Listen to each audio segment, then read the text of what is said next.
And we are ready for what you are in to do even tonight, as you climax with us tomorrow morning.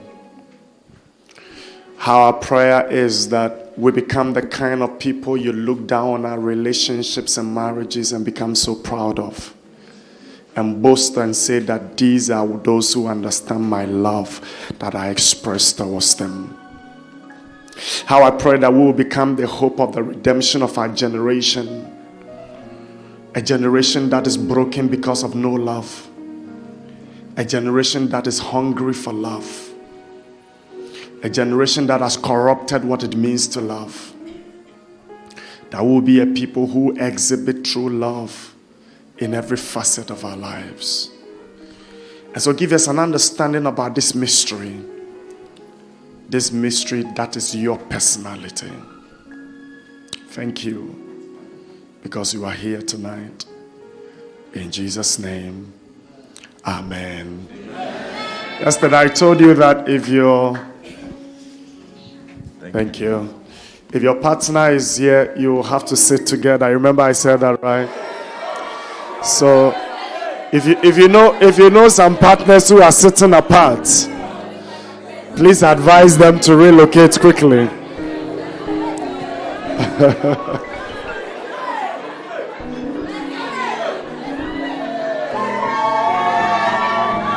All right. We already have traveled so far into the night, but the Lord bless the music ministers. That was very refreshing. I remember last 2 weeks at church, I was so thrilled when there was one of the Thanksgiving announcements that mentioned one of the fathers in the church, and they were thanking God for 48 years of marriage. Yeah.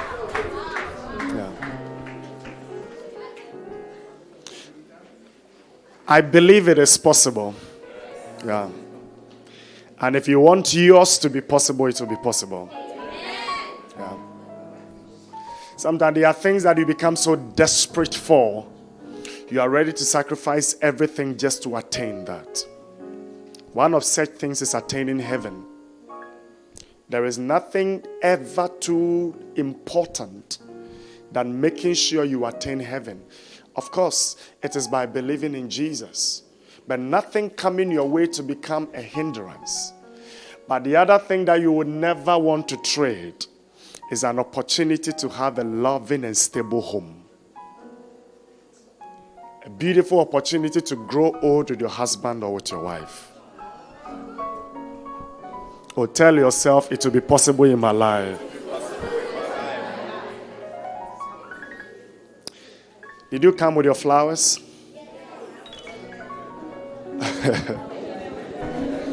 Now, the instruction was very simple yesterday. The instruction was not for you to get a flower when you are coming for service tonight. The instruction was for you to get a flower, a petal of a flower, either last night or in the morning, and find a way to keep it fresh by evening. Because this evening I'm speaking to you on keeping the love. Yesterday I spoke on finding love, and today I'm speaking on keeping the love. So let me see the number of us who brought our flowers from yesterday or this morning. If you just picked it on your way here, you are not the one I'm looking for. Or can I get at least 1 or 2 people who were able to pick it yesterday or this morning? You were able to do it. Oh, just come to me. But did you come along with it? Please come. Oh, can we clap for her?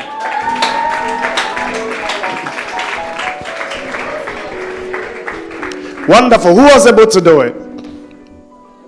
Who was able to do it? Oh, that's amazing. Nobody was able to do it. But you didn't come with it. You came with it. Whoa. Now, pay attention. You were able to do it. Please come, my brother.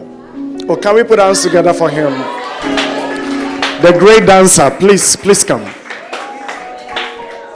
Can you tell us a little experience about, did you make any effort to keep it fresh? When did you pick this? Can you give a mic for me?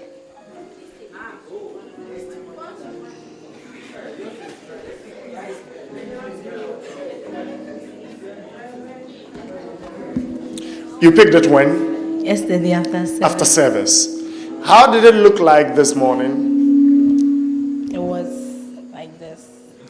It had already turned into this. Because when I picked it, I left it in the bag.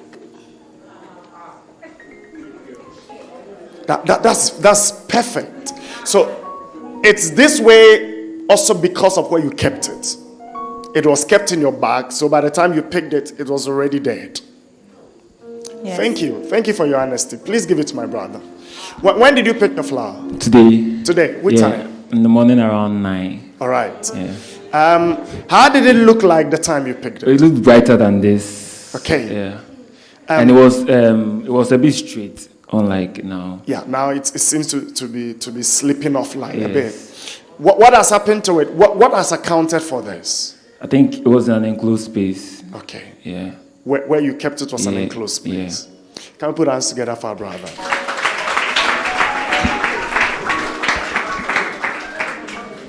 Now, a fly is a very beautiful thing. As beautiful as love we are talking about. But I wish every one of us went through the experience for us to be able to gather some lessons. You were not just supposed to pick a flower and bring it to me this evening.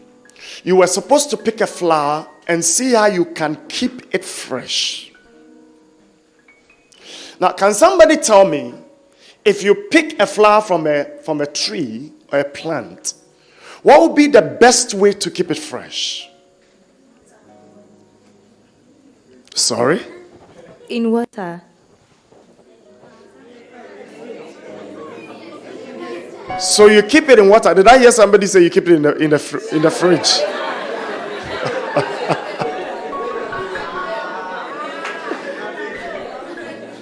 It tells you he doesn't know how to cook, you know.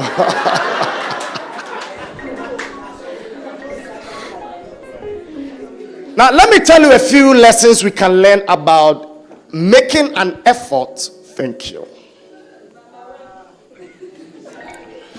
About making an effort to keep a flower fresh.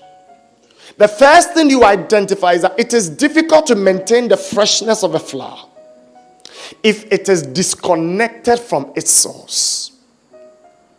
And it seems to be the same thing with humans. And I'm speaking about keeping the love. When God has granted you the opportunity to identify and to find love, I have so many stories of people who after a short while in marriage, they are at the throat of one another. And honestly speaking, that is what brought me to the point to tell myself, I don't think I want my marriage to be like the marriage of my father and my mother. And a lot of us have examples like that. Your parents' marriage is not a model for you. But the first thing you must understand in your ability to keep love looking beautiful is to be able to understand that when you pluck it from its source, it is difficult to keep it fresh. What point am I making? Always understand that every individual you meet, that there's a love relationship between the two of you. The person has a unique nature and a unique preference. When you meet a ministry person, when you meet somebody in sanctuary choir, you should know that one of the things that kept that lady always looking bright and beautiful in church was her ability to express herself in music, standing here and singing before the Lord. The very moment she got connected to you and the ability to do the very thing that made her that wonderful is cut off, you begin to kill the love in the person.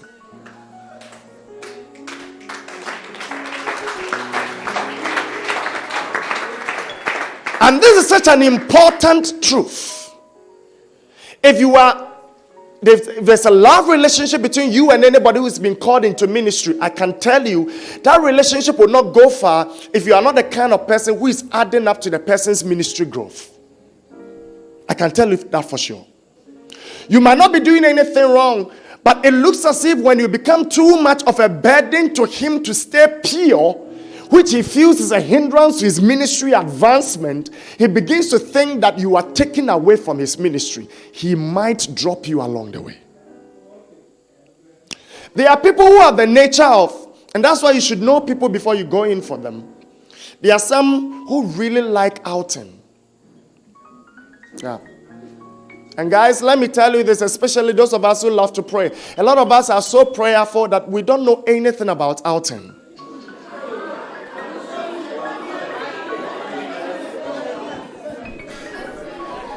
But when you meet a lady who is very much used to outing, please understand that that's a preference, that's a nature. Keep that thing fresh by making sure that periodically you take her out. You will meet people who are very business-minded. Please understand this. I cannot give you all the examples. But there's somebody who will be very business-minded. The very moment you get into love with them and you want to shift them from that place and curtail the ability to do business, and you are now bothering them with too much of, why haven't you called me 3 times in a day? And the person tells you that I was working on some business aspects of my work, and you keep telling her this, your business is becoming too much. You are immediately cutting a certain source of freshening to the person. So take notice of that first point. Number 2 thing we learn about the flower is that to be able to keep the flower fresh, there must be an intentionality. It must be intentional. It must be well thought through. Just like my sister said, when you pick the flower, you have to ask yourself, how do I keep this fresh? Now, the very moment you start asking questions, the moment you start probing, you are beginning to get intentional. You know the amazing thing about life? A lot of us sitting here have just taken our lives. We have not been intentional with our lives. You entered into senior high school, you were given a course to do because your grade didn't qualify you for the particular course you picked, and you took it like that. You were coming to the university, it became a similar thing. You were given a course to do, which was not your first choice, and you took it like that. After university, after national service, your parents will tell you, it is time to do your master's, and you will take it like that. You know what it means? Your life is on autopilot. You take things as they come to you. You don't determine what happens in your life. But anybody that succeeds must shift from autopilot life to a life of intentionality.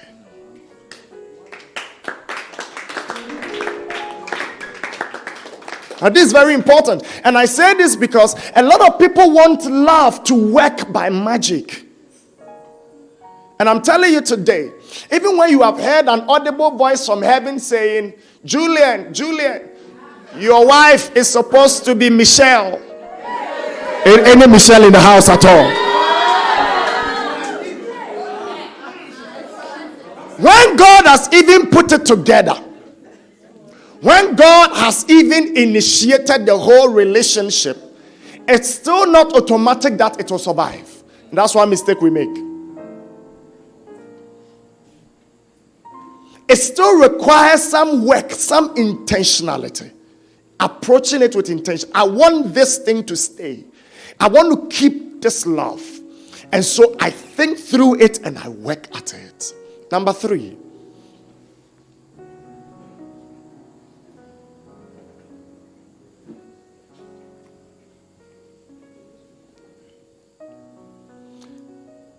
It becomes easy for you to make an effort to keep that flower fresh because you know that tonight the preacher is going to ask about it because he gave us that assignment yesterday. And that is what I call accountability. The very moment you have a sense of accountability in your love relationship or whoever you're expressing love to, it has a way of putting a certain demand on you to keep that love lasting. Do you know that why most of us actually, even the message I preached yesterday, you've forgotten a lot of it? It is because it is not like the com skills you are reading. With the com skills, whether you like it or not, there's a quiz that is waiting for you on Monday. Oh, are you here with me at all? Do you know how much we would have had the Bible in here if after every week at Pentefel there'll be a Bible exam? Our attitude towards things change when somebody will ask us about it. You started a relationship nobody knows about. Your parents don't know about it. Your pastor doesn't know about it. Nobody questions you about it. You propose at the time you wanted, and so you decide to back out at the time you want. When there isn't any accountability, there isn't any sense of keeping that love. Take notice of that. And anybody that want to journey on the highway of keeping love, make sure there is an eye on you and somebody that will be checking to make sure your flower is still fresh.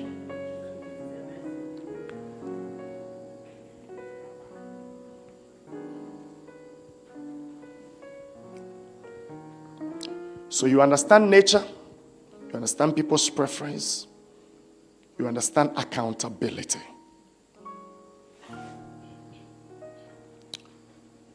Now, let me tell you a few reasons why love is easily lost. Genesis chapter 29. And it's unfortunate we've not been able to be, the messages haven't been coming too early, so we've not been able to pick any questions so far. May God help me to keep very brief with my message this evening so I could give you opportunity to ask questions. Genesis 29 verse 15. Oh, are you learning something already? Verse 15. Then Laban said to Jacob, because you are my relative, should you therefore serve me for nothing? Tell me, what should your wages be?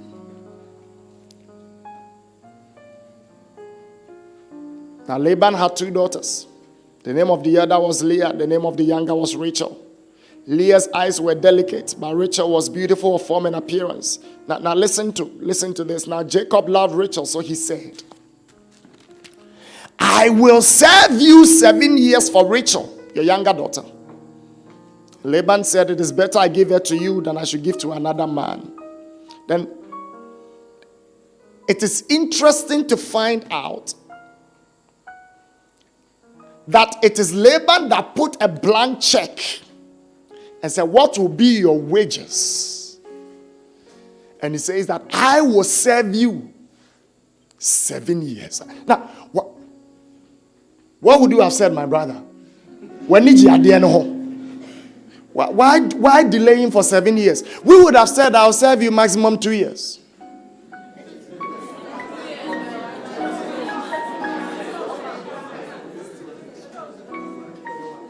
And amazingly, when we read on, you actually come to realize that Rachel, he actually eventually served for how many years? 14 years for Rachel. You know why most of us lose love? Most of us lose love because love comes to us too cheap.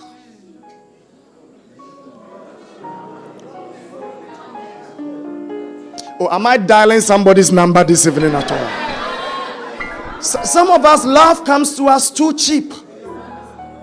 And I'm saying this because, and those are the people you meet and say that for me, when you joke in my life, just dump you and move ahead. Because they have so much confidence that when they drop you today they will get another person. Tomato love. You can easily get any on the market. It doesn't last. Listen to me, if somebody is serving for one woman for 14 years, can you ask yourself, how valuable has that person, how valuable is that love in your life? Haven't I always shared with you that the first time I met Abigail, so the day we got married, was 9 years.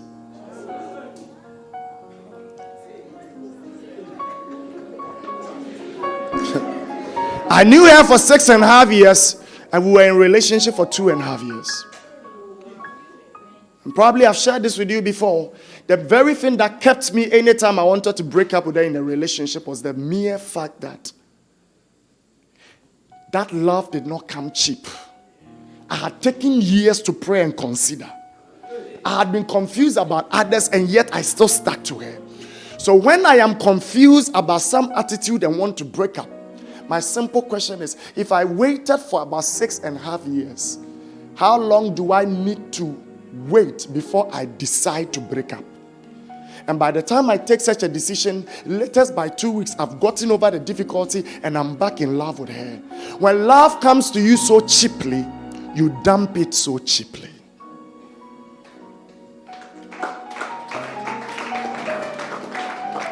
Listen to me, sisters. Listen to me, brothers. When you are the type that is a darling boy and everybody loves you, be careful. So many sisters are proposing to you, be careful. Number two, why we lose love, or why love is usually lost. Number two, we usually also lose love because it was not love in the first place. Can we quickly look at 2 Samuel? May God help me. I'm wondering whether I can finish all this tonight. Anyway, tomorrow is there, God willing. 2 Samuel chapter 13. Look at the heartbreaking story there.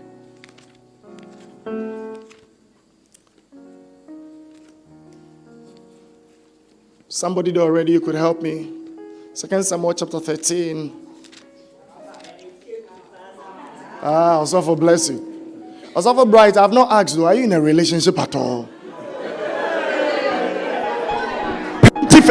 Sanctuary choir ladies, what are you waiting for? Hey, me, I don't understand this. Osofo, carry on. A fine, anointed, handsome brother like this. Carry on, Osofo. Yes. Mm-hmm. Tamar, yes. Now take notice of that. The son of David, Amnon, loved her. Now just give me verse 2. Uh-huh.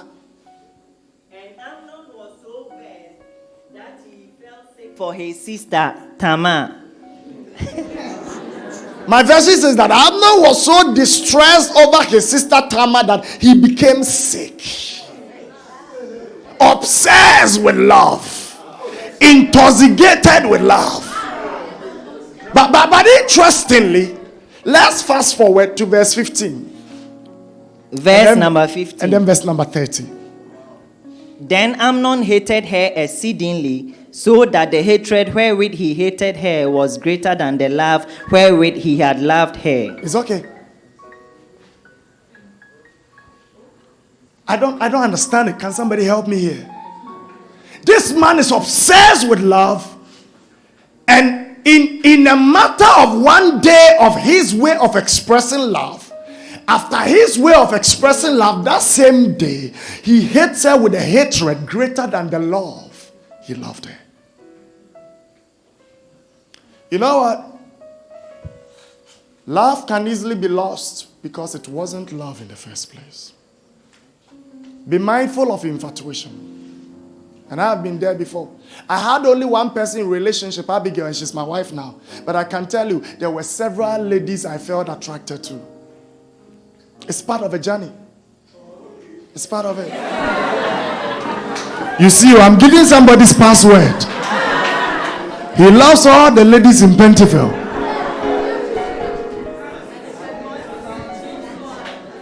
So please take notice of this point.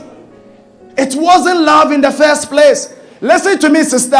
The mere fact that your emotions, the mere fact that you feel sexually attracted to somebody is not a license for relationship. Understand that today.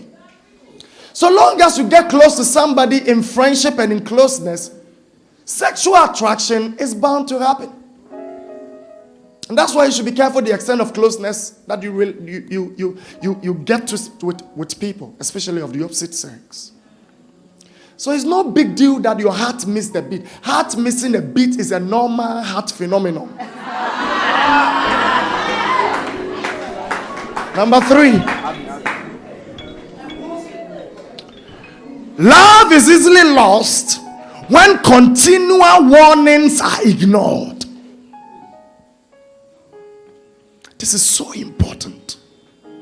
And I've met several people who the thing just got to a point where the lady couldn't take it anymore. Say, Brother Victor, you not believe it. I have been talking about this thing for a long time. He simply doesn't stop it. You know the amazing thing about the human brain, eh? We have a threshold at which we can take pain and hurt. When you keep hurting somebody for a long time, she will keep crying. She will keep crying. But she will only cry to a point. When she begins to stop crying, it tells you that her brain and emotions are getting adjusted. And a lot of people have traveled that road. Before the guy knew, the lady was far gone. The relationship had simply not officially broken. But in their heart, it broke 6 months ago. Yeah. Because you simply ignore the person's warnings and the person's statements of, this is hurting me, this is hurting me. And I keep telling people, it is sheer wisdom to realize that you don't always have to be right, or the other person doesn't always have to be right before you sit down and trash out issues. So long as the person is hurt, be sensitive a little. You're always complaining about this, but you realize that this thing you are complaining about, you don't have any basis for it. And so you are still doing it.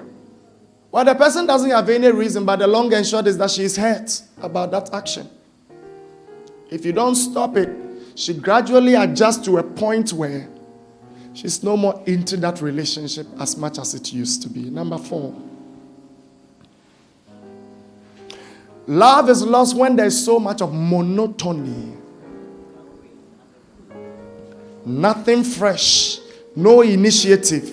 The same old story. Ever since the days of John the Baptist, the only gift you know to give on birthday is a birthday card. Oh. The same words. You know I love you. Cheers.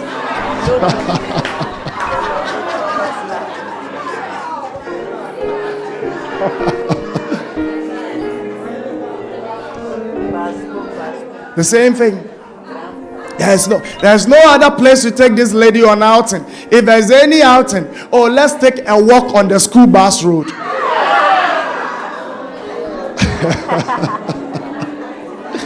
So monotony kills love.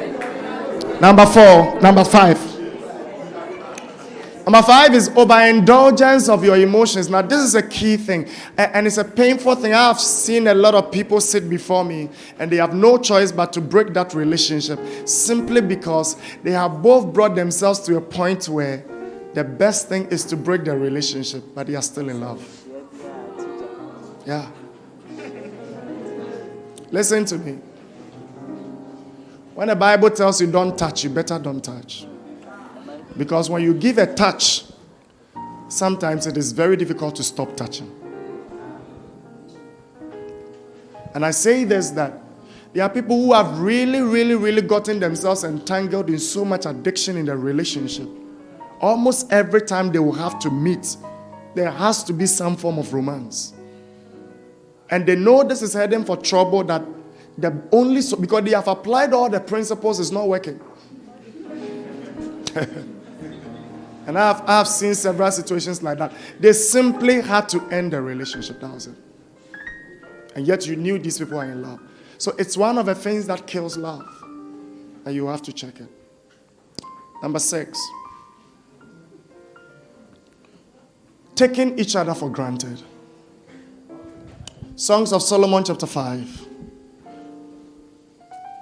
There's one, because of my time, I cannot read that place, but just to paraphrase. The lady said that her love came to the door and knocked. And she had already bathed and washed her feet, and she felt so tired. Do I still come to the door and make my feet dirty again? And then she eventually, after a long hesitation, drags herself to the door and opens the door, only to find out that her lover is gone.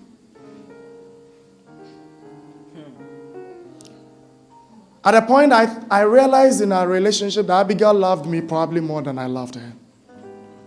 And the very moment you come to such a point, you begin to take the other person who loves more for granted. Every day, on a friend, you never call. It's a one-way traffic thing. Because she is the one who needs you. Because you know that when she leaves, there are 3 ladies in line. Probation.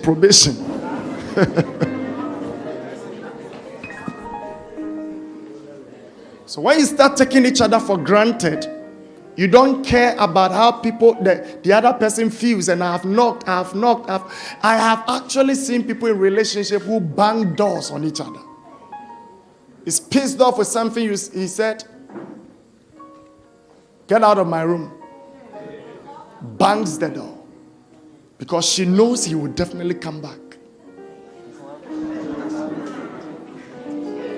Finally,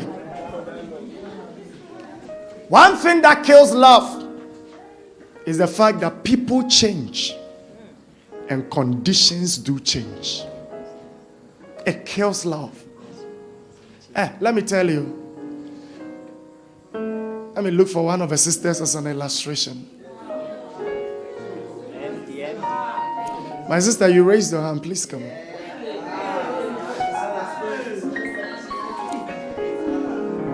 If there was one thing that my wife, before she became my wife, was very concerned about, and guys understand, ladies will always be ladies. They will always be particular about their looks and their appearance. Allow them to be women. That's why they are unique. She felt she didn't have weight enough and those kind of things. And I said, I'm not seeing the things you are talking about. I'm the most important person in your life, so forget about all these things. Now we have 3 children. She's a strong woman by God's grace. She has not bloated at all. But I realized comparing her now to then, there's a big change. I wish this was an all-women meeting, but I have to find a way of saying some of the things. That lady you've seen that you like, what you mainly like about her is the way she's busty. But let me tell you something. That one, very, very nice. Some of you want to laugh, but you want to be so spiritual, you can't laugh.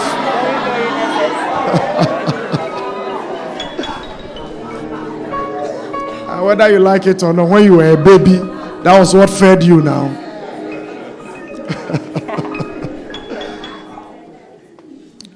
That woman, after she's gone through the labor conditions.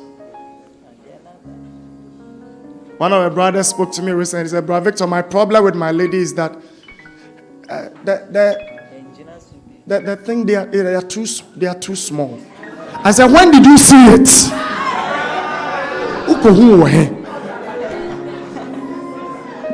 And I'm saying this to make a point that this, my sister, you observers, there are some people who their genes and whatever, no matter how the number of children, they will still look same. But there are some I have seen, they don't need to give birth. Simple good living will change them. Yeah, please understand it. So if you are going after that guy simply because of 6 packs, I'm promising you a 7th pack is coming.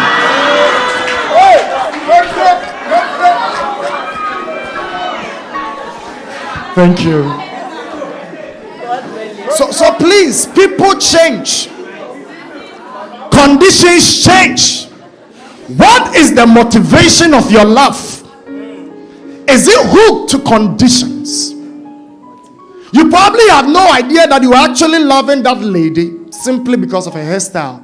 And I experienced that some time back. I thought I was so much in love with this lady until she changed her hairstyle.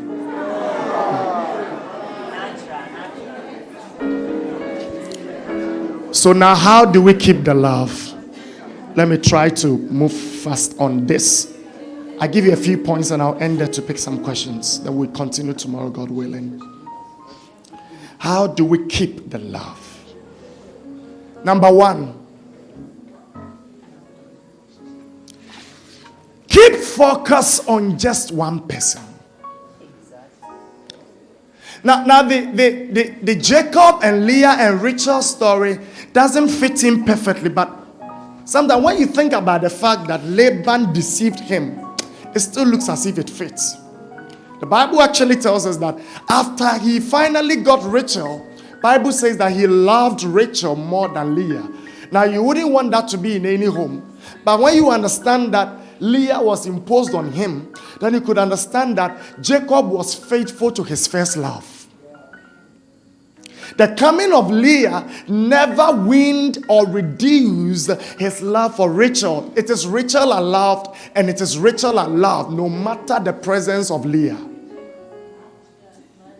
Listen to me. If you want to keep love, take this advice from me. And I like the drama you guys did. Sometimes the problem is just us.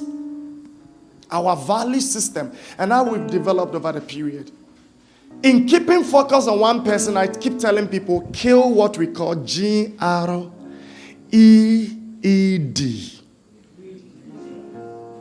Kill greed.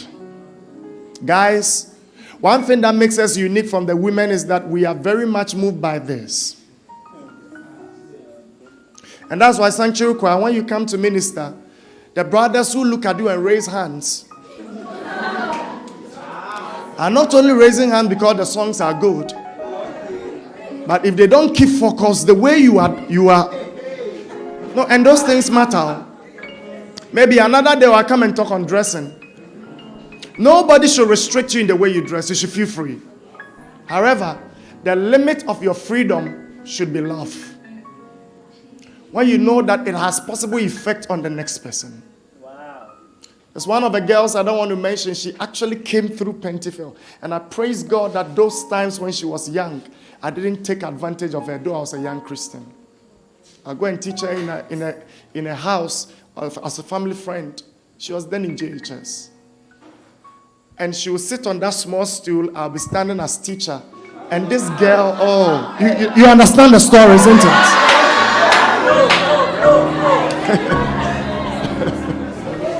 So I had to tell her, girl, when you are coming next time, bring a cloth. So she covers up.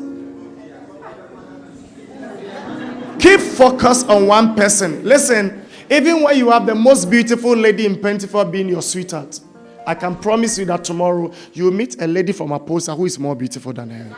Yeah, such is life. And when you're what they are, keep it like that. Number two, to keep love. This point applies a lot in marriage. To be able to keep love, please provide help. Now, let's go to the 29, the Genesis 29. Read the 24 and 29, verse 24 and 29.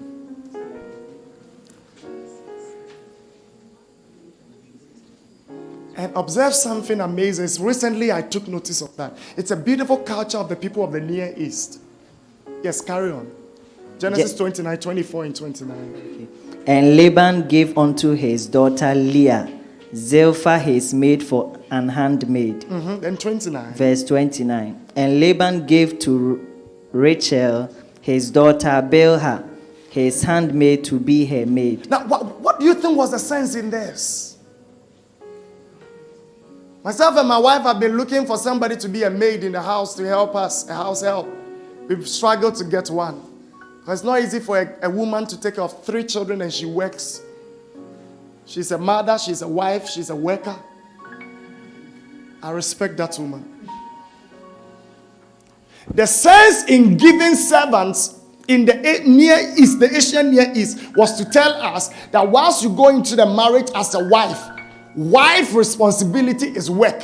You will need help. It actually tells us, it's not forcing us to give women house helps. It is simply saying that when a woman enters into marriage, she needs help. And that help, the first person to provide help is the husband.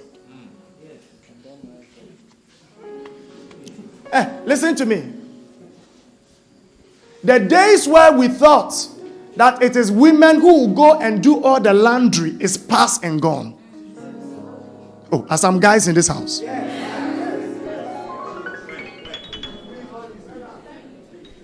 All the reason why you want to get married is because you want somebody to wash your clothes for you. Ladies, tell your guy that this week you are coming to enjoy his jollof as a test.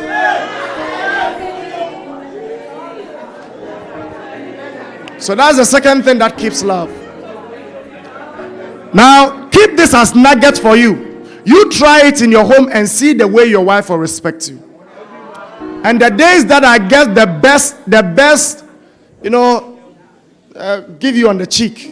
The day she will come and I'm by the sink and I'm washing the bowls. Oh, see that, but I'll do it. About where you were, it is I want in your can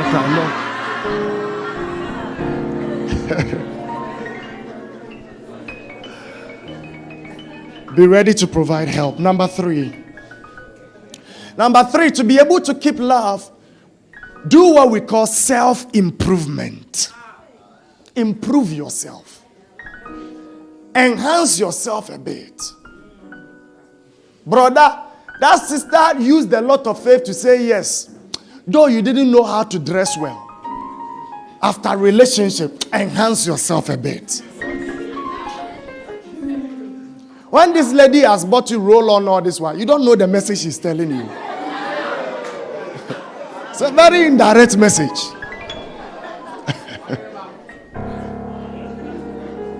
So please understand that, yes, I know you, the very spiritual ladies. There's nothing written in any part of the Bible that tells you that makeup is not good. Just that you don't want to be, you don't want to be a different person. So you don't hide it. Because I have actually met ladies who are also obsessed with this whole thing of makeups. So they don't have confidence in their real self. But self-improve. Number 4. I think my time, I will have to run. Number 4. To be able to keep the love, one of the key things you ought to do is what we call giving, giving. You must learn how to give. You must learn how to give gifts. You must learn how to give sometimes even money. And in this case, more in the sense of marriage. Anybody who is in a relationship who every month there is a certain amount you must pay, it is off bar. There is somebody that said, when you are in a marriage, one of the beautiful things, when your wife is working, you're also working. And actually, in this our generation, there are some women who receive more than their husbands. Yeah. And women, don't marry with that mindset is the man that is going to look after me. We're going to take care of each other. Yeah. My wife's money really takes care of me. And that's why it's not difficult for me to wash for her and to bathe the children and to do those things. That's why it's not difficult for me to listen to her views, because I'm not the only one providing for the house. Of course, I want to come to the point where I'm so financially independent that at the end of the month when I pick my salary, I provide for the house and I still give her extra and say, though you have money, use this for anything you want. And I don't tell you these things so that you say this is Hollywood love or no. We can get there. Oh, do you believe that at all? Yeah. I said, oh, but why are you giving me this? You are provided for everything I need to wear. Say, no, you should have something on you. That's what they are man. As if it's for me, right? Yes. Yes. Okay. Oh, okay. Thank you, sir. So please take notice of that. Giving is a key thing. And sometimes learn something called surprise. Say surprise. And I can tell you, ladies like surprises, you know. Interestingly, ladies, please admit that sometimes your surprises go off. There's one of her sisters who once invited me to her room and I wasn't in a relationship with her. Osavo. Interestingly, the food she cooked for me now, it seems to be one of my favorite meals. But why do you think it's my favorite meal? Because of the touch of my wife, her handwriting on the meal. She invited me and amazingly she cooked the food I don't like. Yeah, so how do you tell her you don't like it? So I'm the type who is not too good at surprises. My surprise usually is not buying the thing to bring it to you. My surprise is telling you that I think I want to take you out for shopping.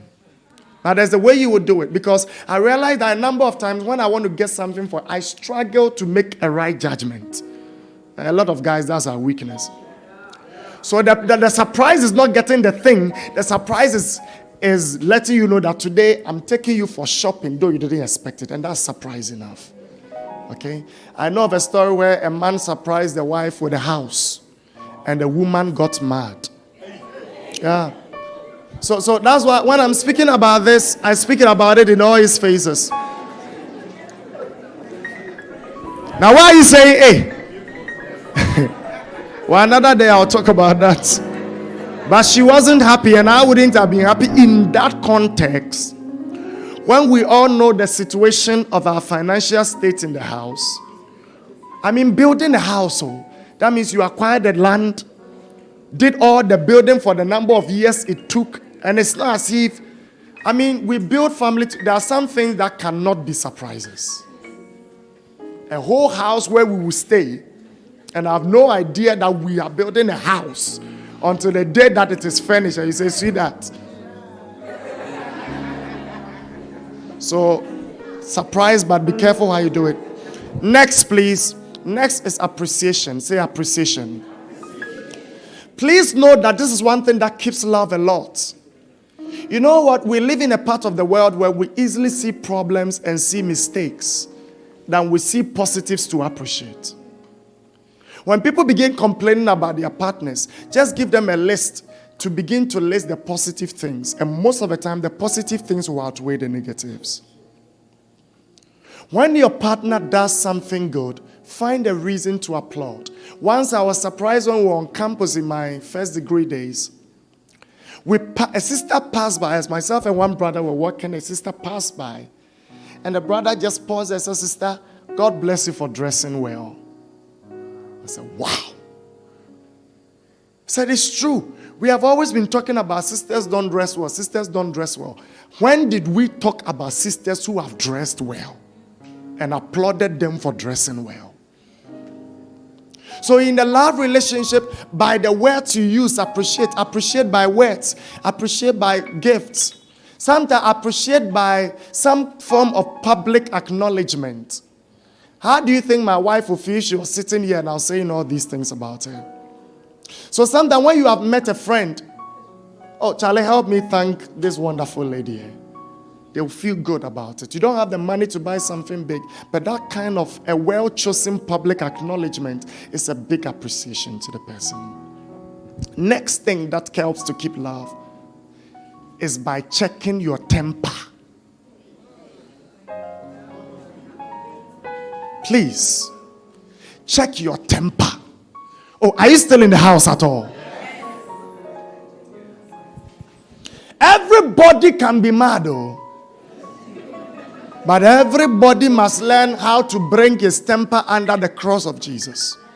There's one friend I know, he surprises me. Sometimes when you have said the most cheeky thing to him, he still responds with a smile. Yeah. Be the kind of person whose temper is too far to reach. It becomes difficult to reach your temper.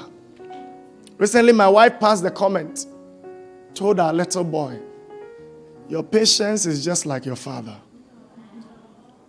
And it's not because I've always been a patient person, but I'm growing and learning that the situations that I should be pissed off and throw things around, when I get to know it, I realize the best way is to be calm first and to give it a thought before I utter a statement. And it has always helped in the home. And especially when the person has done it already. Recently, she takes a decision, and the decision has serious financial implication for the home. She tells me about it. Now, so if I get annoyed, does it change what has been done already? So check your temper. The last but one. To keep love, check your words. Listen, these things I'm saying, you can hear them anywhere, but hear them on the platform of love therapy. Check your words. The words you use for the person. People have torn apart their relationship because of their words. And I have met people who, one of the common statements they make is, I will break up. I'll break up. the more you keep threatening, the relationship would break up. You keep sinking the love. You kill the love. So check the kind of words that come out of your mouth and the kind of words that you utter to the person. When you read about Nabal and Abigail, her wife, told David, I know my husband. I know he's a foolish man. Use your mouth to talk about the king in your man than to talk about the folly in him. Let him feel that he's a king. Do you actually know that if you told a lady before she left the house for church, that my sister, you are looking so beautiful this evening, even if she's not looking good, those words are the things that sustain her confidence throughout the service. And I've met people who have made comments, and the comments they made was not true. They told people they weren't looking good, and honestly, it was a direct opposite, and it affected their whole countenance. So it's not just about how you appear, it's about the words that affirm how you appear. So check the usage of your words. Guys, one of the gifts you should have as a guy is that your mouth should be sweet. Finally, to be able to keep your laugh, please, this is so important to me. Be fair in your judgment. Be very fair in your judgment. You know, one of the attributes of God, one of his attributes is the attribute of justice. Now, justice is a virtue in the court. It's a virtue where you are fair when it comes to deciding on a matter. And I'm telling you this because I realize that a lot of us judge people without judging how we would have judged ourselves if we were to be in that situation. And your love will be so sweet if you are very careful to pause first and ask yourself, how would I have behaved if I was in her shoes? And your response will be very different. So be very fair in your judgment. And I think I have shared this before. You know, sometimes God will only have to make you suffer some things to realize that you are not an angel. Remember once somebody attacked me at Circle. I had closed from church. Was holding my suit. One of these confidence tricksters. The guy said, Charlie, you know they carry me. And you know the Christian thing, you're always wearing a smile. And I was already beaming with smile. Oh, senior high school. And you're so smart. He said, oh, I stay around the corner. Let me show you where I stay. He cornered me between some stores. He said, take my number. Thank God for the kind of phone I was using. It was not a yam, it was a cocoa yam. So he realized he would get nothing by taking that. He said, if I look at your face and the way you are, you're a good boy. I'm telling you what he said. Give me money and go. That day, I had now taken my national service allowance. Thank God it was hidden in an envelope in my Bible. So in my pocket, it was only 1 cedi. So I just emptied my pocket like that to him. It was only 1 cedi and I gave to him. Now, the reason why I'm telling you this is that right after, who will be the first person I will call? I called her for the whole night and she never responded. Why? She had slept deep. And I got pissed off the next morning. If you sleep like this and I'm in trouble. And another day we'll talk about marriage. That person who looks so shiny is in Pentefel. You know the way he snores at night?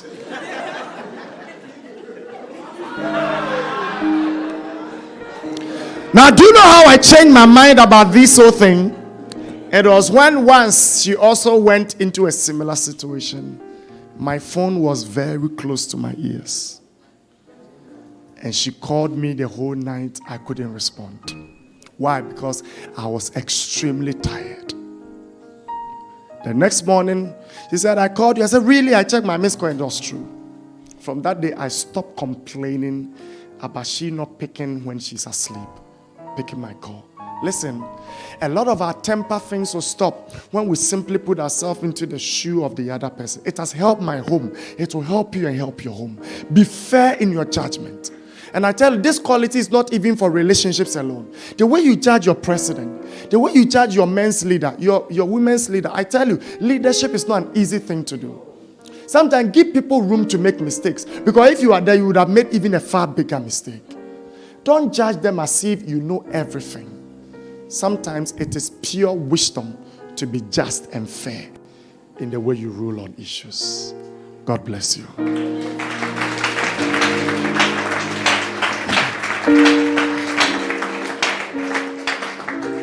I think I can take questions today, right? Great.